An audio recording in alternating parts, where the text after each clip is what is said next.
ভারত পাকিস্তান যুদ্ধ পরিস্থিতি, উত্তেজনার পারদ চড়ছে প্রতিনিয়তই। নয়াদিল্লি ইসলামাবাদ পাল্টাপাল্টি পদক্ষেপ, সীমান্তে প্রতি রাতেই দুপক্ষের গোলাগুলি আর দুদেশে কর্মকর্তাদের বাদানুবাদে উত্তপ্ত হয়ে উঠেছে পরিস্থিতি। দক্ষিণ এশিয়ার পারমাণবিক শক্তিধর দুই দেশের মধ্যে যে কোনো সময় লাগতে পারে যুদ্ধ, এমন আশঙ্কায় ঘুম হারাম বিশ্ব মোড়লদের।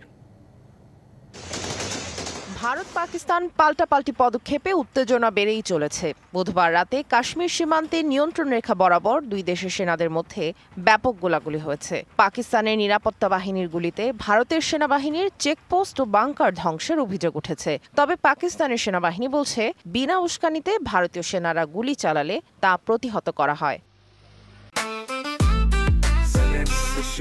জেনেক্সে শিফট করো, লাইফকে লিফট করো। যুদ্ধ অবস্থায় পাকিস্তানের জন্য আকাশসীমা বন্ধ করে দিল ভারত। সপ্তাহখানেক আগেই অবশ্য ভারতের জন্য আকাশসীমা বন্ধ করে পাকিস্তান। পেহেলগামের সন্ত্রাসী হামলার পর ভারতের পাল্টা হামলার শঙ্কায় এ পদক্ষেপ নেয় ইসলামাবাদ। নয়াদিল্লি ইসলামাবাদ উত্তেজনা প্রশমনে মধ্যস্থতার চেষ্টা চালাচ্ছে ওয়াশিংটন। ভারতের পররাষ্ট্রমন্ত্রী এস জয়শঙ্কর ও পাকিস্তানের প্রধানমন্ত্রী শাহবাজ শরীফকে ফোন করে উত্তেজনা কমানোর আহ্বান জানান মার্কিন পররাষ্ট্রমন্ত্রী মার্কো রুবিও। সেই সাথে দক্ষিণ এশিয়ায় শান্তি ও নিরাপত্তা বজায় রাখার উপর গুরুত্ব আরোপ করেন তিনি।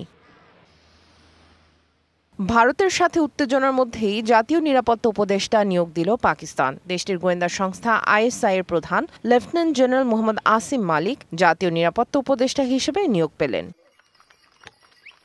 সামিয়া জান্নাহ, ডিবিসি নিউজ ডেস্ক।